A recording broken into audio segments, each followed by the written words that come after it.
ಚನ್ನಕೇಶವ. ಚನ್ನ ಅಂದ್ರೆ ಸುಂದರವಾದ ಮೂರ್ತಿ, ಕೇಶವ ಅಂದ್ರೆ ವಿಷ್ಣು.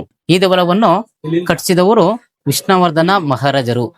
ಕ್ರಿಸ್ತ ಶಕ 1117ರಲ್ಲಿ ಈ ದೇವಾಲಯವನ್ನು ನಿರ್ಮಾಣ ಮಾಡಲಾಯಿತು. ಕ್ರಿಸ್ತ ಶಕ 12ನೇ ಶತಮಾನ, ಎಲಿ ಸೆಂಚುರಿ 1117. ಸರ್, ಈ ದೇವಳದ ಮುಖ್ಯ ಶಿಲ್ಪಿಗಳಂದ್ರೆ ಅಮರ ಶಿಲ್ಪಿ ಜಕಣಾಚಾರಿ ಮತ್ತು ಅವರ ಮಗ ಡಂಕಣಾಚಾರಿ, ಅಪ್ಪ ಮಗ.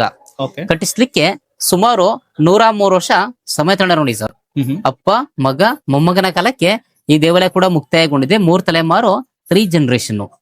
ಸರ್, ಕಟ್ಟಿಸಿ ಸುಮಾರು 908 ವರ್ಷ ಆಗಿದೆ. ಸರ್, ಈ ದೇವಾಲಯ ಕೂಡ ಸಂಪೂರ್ಣವಾಗಿ ಬಳಪದ ಕಲ್ಲಿಂದ ಕೆತ್ತನೆ ಮಾಡಿ ಜೋಡಿಸಿದ್ದಾರೆ. ಸರಿ, ಬಳಪದ ಕಲ್ಲು ಅಂದ್ರೆ ಹಿಂದೆಲ್ಲ ಸ್ಲೇಟ್ ಮಾಡ್ಲಿಕ್ಕೆ ಬರ್ಲಿಕ್ಕೆ ಚಾಪಿಸಲು ಉಪಯೋಗಿಸಿದ್ರು ಅರಿತಿ ಕಲ್ಲು.